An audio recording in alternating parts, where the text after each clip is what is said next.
রেস্তোরাঁর menu card দেখে প্রথমে আমরা অর্ডার করে ফেলি বাটার চিকেন, কিন্তু জানো কি এই সেম রেসিপি ঘরে বানানো কতটা সহজ আর অ্যাক্সেসেবল।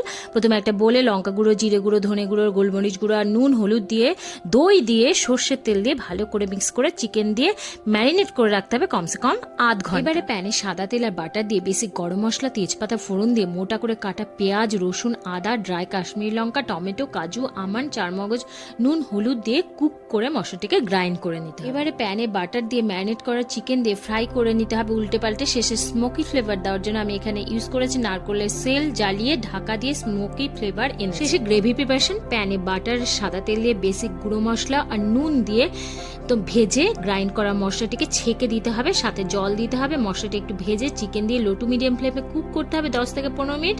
ব্যাস রেডি। শেষে বাটার, কস্তুরি মেথি আর ধনেপাতা দিয়ে সার্ভ করতে হবে নান বা রুমালি রুটি দিয়ে।